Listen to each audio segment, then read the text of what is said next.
रावण द्वारा सीता हरण, सीता का विलाप।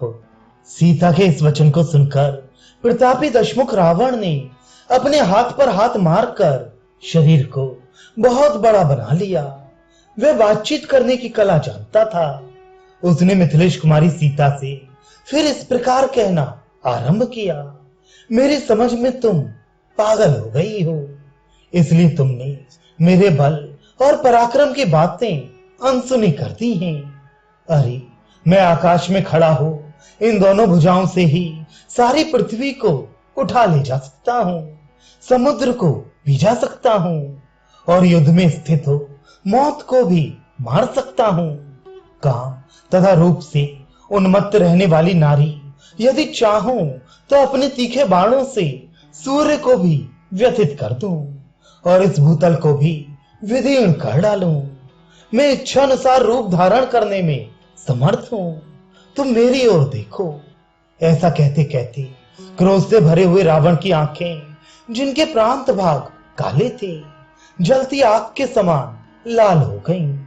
कुबेर के छोटे भाई रावण ने तत्काल अपने सौम्य रूप को त्याग कर तीखा एवं काल के समान विकराल अपना स्वाभाविक रूप धारण कर लिया। उस समय श्रीमान रावण के सभी नेत्र लाल हो रहे थे। वह पक्के सोने के आभूषणों से अलंकृत था और महान क्रोध से आविष्ट हो नील मेघ के समान काला दिखाई देने लगा। वे विशालकाय निशाचर परिव्राजक के उस छद्म वेश को त्याग कर 10 मुखों और 20 भुजाओं से संयुक्त हो गया। उस समय राक्षस राज रावण ने अपने सहज रूप को ग्रहण कर लिया और लाल रंग के वस्त्र पहनकर वह स्त्री रत्न सीता की ओर देखता हुआ खड़ा हो गया। काले केश वाली मैथिली वस्त्राभूषणों से विभूषित हो सूर्य की प्रभा से जान पड़ती थी। रावण ने उनसे कहा, वरारोही, यदि तुम तीनों लोकों में विख्यात पुरुष को अपना पति बनाना चाहती हो तो मेरा आश्रय हो, मैं ही तुम्हारे योग्य पति हूं। भद्रे, तुम सुदीर्घ काल के लिए स्वीकार करो, मैं तुम्हारे लिए इस परिणीय एवं प्रशंसनीय पति होऊंगा तथा कभी तुम्हारे मन के प्रतिकूल कोई बर्ताव नहीं करूंगा। मनुष्य राम के विषय में जो तुम्हारा अनुराग है उसे त्याग दो और मुझसे स्नेह करो। अपने को बुद्धिमती मानने वाली मूढ़ नारी जो राज्य से भ्रष्ट है, जिसका मनोरथ सफल नहीं हुआ तथा जिसकी आयु सीमित है, उस राम में किन गुणों के कारण तुम अनुरक्त हो, जो एक स्त्री के कहने से सुहृदों सहित सारे राज्य का त्याग करके इस हिंसक जंतुओं से सेवित वन में निवास करता है। उसकी बुद्धि कैसी खोटी है, वह सर्वथा मूढ़ है। जो प्रिय वचन सुनने के योग्य और सबसे प्रिय वचन बोलने वाली थी, उन मिथिलेश कुमारी सीता से ऐसा अप्रिय वचन कहकर काम से मोहित हुए उस अत्यंत दुष्टात्मा राक्षस रावण ने निकट जाकर माता के समान आदरणीय सीता को पकड़ लिया, मानो बुद्ध ने आकाश में अपनी माता रोहिणी को पकड़ने का दुस्साहस किया हो। उसने बाएं हाथ से कमल नयनी सीता के केशों सहित मस्तक को पकड़ा तथा दाहिनी हाथ उनकी दोनों जांघों के नीचे लगाकर उसके द्वारा उन्हें उठा लिया। उस समय तीखी दाढ़ों और विशाल भुजाओं से युक्त पर्वत शिखर के समान प्रतीत होने वाले उस काल के समान विकराल राक्षस को देखकर वन के समस्त देवता भयभीत होकर भाग गए। इतने ही में गधों से जुता हुआ और गधों के ही समान शब्द करने वाला रावण का वे विशाल स्वर्णमय माया निर्मित दिव्य रथ वहां दिखाई दिया। रथ के प्रकट होते ही जोर जोर से गर्जना करने वाले रावण ने कठोर वचनों द्वारा विदेह नंदिनी सीता को डांटा और पूर्वोक्त रूप से गोद में उठाकर तत्काल रथ पर बिठा दिया। रावण के द्वारा पकड़ी जाने पर यशस्विनी सीता दुख से व्याकुल हो गई और वन में दूर गए हुए श्री रामचंद्र जी को हे राम कहकर जोर जोर से पुकारने लगी। सीता के मन में रावण की कामना नहीं थी। वे उसकी ओर से सर्वथा विरक्त थी और उसकी कैद से अपने को छुड़ाने के लिए चोट खाई हुई नागिन की तरह उस रथ पर छटपटा रही थी। उसी अवस्था में काम पीड़ित राक्षस उन्हें लेकर आकाश में उड़ चला। राक्षस राज जब सीता को हरकर आकाश मार्ग से ले जाने लगा, उस समय उनका चित्त भ्रमित उठा।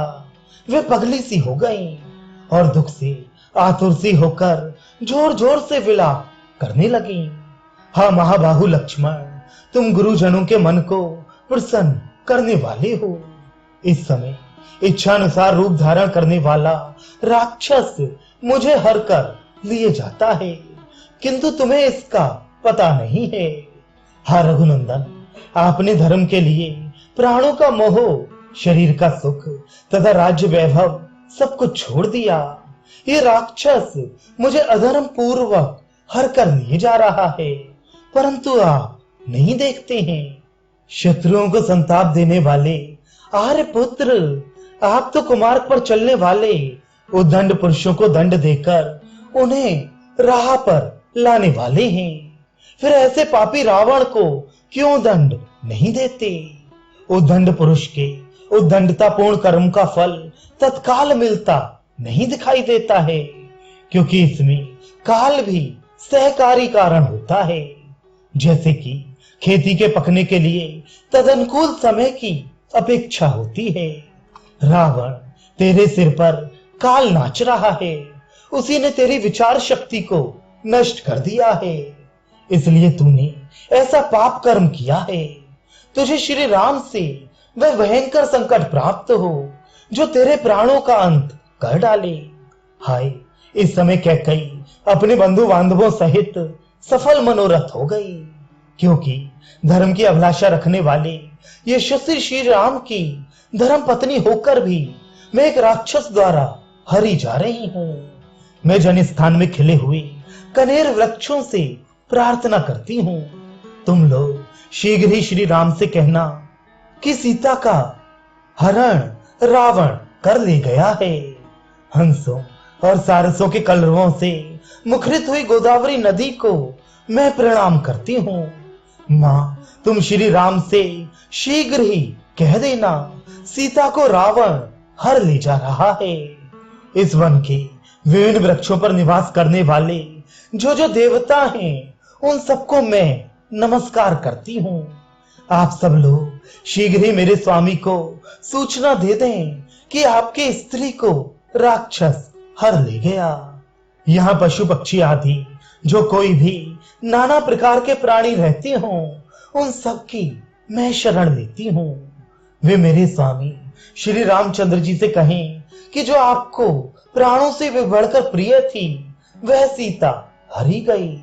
आपकी सीता को असहाय अवस्था में रावण हर ले गया।